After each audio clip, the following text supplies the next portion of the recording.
Imagine waking up to a world without the internet. No banking, no navigation, no hospitals connected. A world where communication stops and chaos begins. So the real question is, which countries on Earth could actually survive a global cyber attack? Not recover, not respond, but survive while the rest of the world collapses. To understand why only a handful of nations could survive a global cyber attack, we need to understand what such an attack would look like. Modern civilization depends on a delicate digital ecosystem. Power plants talk to each other through the internet. Hospitals upload and retrieve medical data online. Government services function through cloud infrastructure. A global cyber attack doesn't mean a hacker typing in a basement. It means state-level malware attacking every layer of digital life simultaneously. Power grid shutdowns, financial system corruption, air traffic control failure, satellite communication collapse, supply chain paralysis, emergency services offline. And in this scenario, the difference between collapse and survival depends on 4 factors. The 4 survival requirements. 1. Cyber defense infrastructure. 2. Digital independence. 3. Energy security. 4. Functional offline backup systems. In other words, which countries can operate when the internet dies? To rank the nations most likely to survive, we analyzed 5 pillars of resilience. 1. Cybersecurity strength. Advanced cyber forces, encryption, and rapid incident response. 2. Government preparedness. Does the government have national contingency plans? Are there offline alternatives for critical sectors? 3. Infrastructure independence. Countries less dependent on global digital networks survive longer. 4. Energy autonomy. Nations with stable domestic power sources maintain order. 5. Public adaptability and social structure. A society capable of discipline, cooperation, and rapid adjustment withstands long-term disruption. We're not ranking military power. We're ranking digital survival. Germany makes it onto the list, but just barely. Germany has one of the world's most advanced cybersecurity agencies, the BSI, and a well-structured national cyber strategy. Its industrial automation sector is among the most secure. But Germany's weakness lies in its dependency on industrial IoT, global supply chains, and deep integration within the EU. In a global cyber shutdown, Germany's resilience would be compromised by its reliance on interconnected systems. However, strong civil planning, disciplined public response, and advanced emergency management keep it on the list. Canada may not be the first country that comes to mind when discussing cyber survival, but it should be. Canada's secret advantage, its ability to function offline. Many of its remote regions are already used to low connectivity living. And unlike heavily urbanized nations, Canada has massive natural resources, decentralized power grids, and extremely resilient food and water systems. The Canadian public is orderly, cooperative, and accustomed to severe winter's conditions that naturally prepare them for emergency scenarios. While major cities like Toronto and Vancouver would suffer, the country as a whole would maintain long-term stability. Japan has some of the world's best cyber defenses. But that's not why it's on the list. Japan is here because no other nation is more prepared for disasters. Earthquakes, typhoons, tsunamis, Japan built a culture of resilience. When the government issues an instruction, people follow it, instantly. The Japanese government maintains robust emergency protocols and backup communication systems specifically designed for disconnected scenarios. However, Japan's hyper-digital society, cashless systems, automated logistics also creates vulnerabilities. They survive, but not without hardship. Switzerland is not just prepared. It is obsessed with preparedness. For decades, Switzerland has maintained the world's most advanced civil defense infrastructure. Every citizen is required to contribute to national readiness. Offline maps, analog communication, reserve power systems. Switzerland maintains backups for its backups. And its cybersecurity command is one of Europe's best funded per capita. But Switzerland's small size means it relies on external trade. It will survive the cyber blackout. But long-term isolation poses economic risks. Finland has a reputation for being calm, rational, and incredibly well organized. this is not just a stereotype, it's a national strength. Finland has mandatory cybersecurity education integrated from school to corporate levels. Its national infrastructure is hardened like no other. And Finland has something few countries have: a highly unified, cooperative population. During crises, society acts as one. Finland also maintains offline emergency broadcasting and localized power grids, giving it impressive resilience. Singapore is tiny, but digitally powerful. Singapore built a nation that runs like a well-oiled machine. Its cybersecurity defenses are military-grade. Its government response is extremely fast. Its public compliance is high. What makes Singapore resilient is efficiency and precision. But the island's small size and lack of natural resources are its weakness. Singapore will survive the initial global attack, but requires rapid diplomatic action to maintain supply chains. Israel is home to some of the most advanced cyber operations in the world.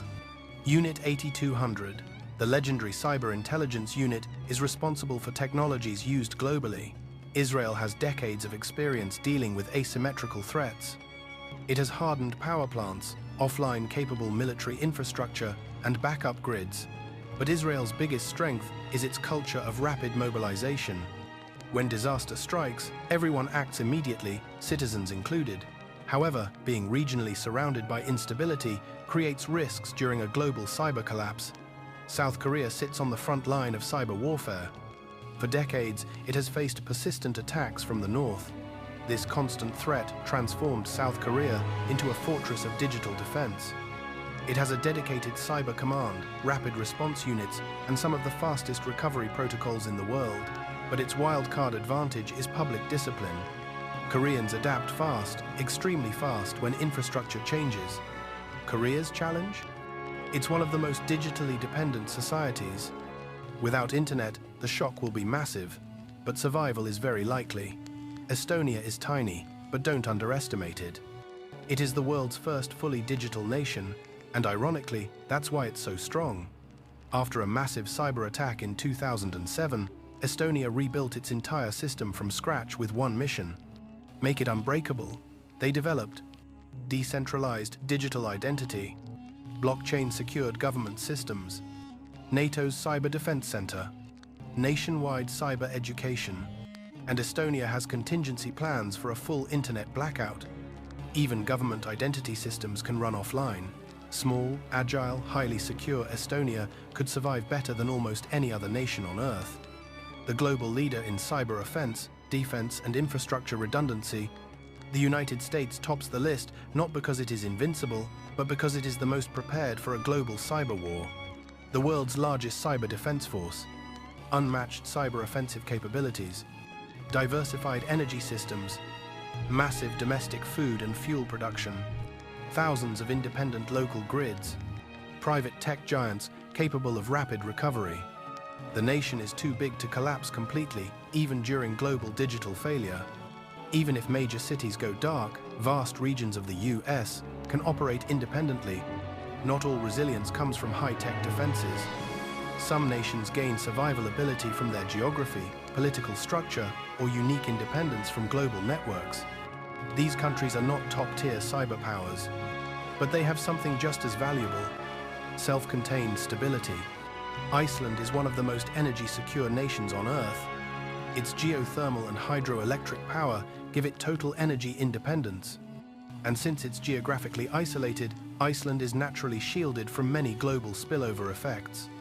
Its population is small, cooperative, and accustomed to severe environments. While its digital infrastructure is modern and therefore vulnerable, its ability to function offline gives it surprising survival potential. Australia is a continent of its own, with the advantage of physical isolation and vast domestic resources, strong cyber defense forces, a resilient energy grid, and high national self-sufficiency. But the real strength comes from its decentralized geography. Major failures on the East Coast do not automatically collapse the West. The UAE is one of the fastest modernizing nations, with heavy investments in cyber defense and artificial intelligence. What makes the UAE surprisingly resilient is its authoritarian efficiency. Orders are executed rapidly, and crisis response is centralized and well-funded. But being deeply interconnected with global markets means the UAE must act decisively and immediately to maintain stability. If the world goes dark digitally, New Zealand becomes a fortress of peace. Why? Because New Zealand is agriculturally self-sufficient, physically isolated, socially cooperative, and lightly involved in global cyber conflict. Its small population and strong governance give it a major advantage. The main challenge, rebuilding connectivity after the attack. In this scenario, not every nation collapses at the same speed. Some fall within hours. Heavy dependence on imports, weak cybersecurity, centralized power grids, poor emergency management, social instability, lack of offline backups. These nations aren't named to shame them, but to highlight the global risk. High-risk category. 1. Nations with unstable governments. Political chaos makes crisis response impossible. 2. Highly digitalized countries with weak defenses. Some rapidly modernizing economies adopted digital systems faster than they secured them. 3. Countries with centralized megacities. One attack takes down the whole nation. These nations could face immediate breakdown. No cash systems, no water treatment, no emergency services. And that brings us to the real question. When we say survive, we don't mean thriving. We mean avoiding total collapse. A country that survives a global cyber attack will have 1. Social order. People follow instructions rather than panic. 2. Functional power sources. Offline grids, local generation, or independent utilities. 3. Government continuity. Leadership that can still communicate, even analog. 4. Basic medical capacity. Hospitals running without cloud systems. 5. Secure communication channels. Radio, satellite backups, military networks. 6. Economic stability without the internet. This is the hardest requirement of all. Only a handful of nations meet most of these criteria. Surviving the first 24 hours is one thing. Surviving the next 24 weeks is something else entirely. Let's break it down. Internet goes down. Financial systems freeze. Airports stop. Power plants destabilize. Communication halts. Countries with good cyber defense slow the damage. Others fall instantly. Nations that survive this phase have functioning local governments, offline emergency protocols, disciplined populations, stable electricity. This is where Japan, Finland, and Estonia excel. Nations must develop alternative communication, rationing systems, manual logistics, border control, offline healthcare. Countries like Canada, New Zealand, and Switzerland adapt quickly. Only a few countries can maintain order longer than 90 days. Those are United States, South Korea, Estonia, Finland, Switzerland. They combine cyber power with infrastructure redundancy, the perfect formula for digital survival. A global cyber shutdown isn't just a technical crisis. It rewrites the world map. 1. Superpowers would shift. Nations with offline capacity rise. Digital-dependent countries fall. 2. Trade becomes physical. Old-fashioned supply chains, ships, paper records, radio communication return. 3. Military dominance changes. The strongest military becomes the one least dependent on satellite networks. 4. Regional alliances fracture. Countries that cannot function may abandon international commitments. 5. New global leaders emerge. Small but prepared nations like Estonia or Switzerland gain enormous influence. This is the world after a global cyber attack. A new hierarchy built not on GDP, but on resilience. Here is the final list of countries most likely to survive a global cyber collapse. Top 10 survivors. 1. United States. 2. Estonia. 3. South Korea. 4. Israel. 5. Singapore. 6. Finland. 7. Switzerland. 8. Japan. 9. Canada. 10. Germany. Iceland. Australia. UAE. New Zealand. These nations combine cyber defenses, infrastructure resilience, social cohesion, and crisis readiness. A global cyber attack isn't science fiction. Governments train for it, hackers plan for it, and nations race every day to build resilience. But the real question is not which country wins, but whether the world can avoid this scenario entirely. In the end, cyber war has no borders, and survival belongs to the nations that prepare before the attack, not after.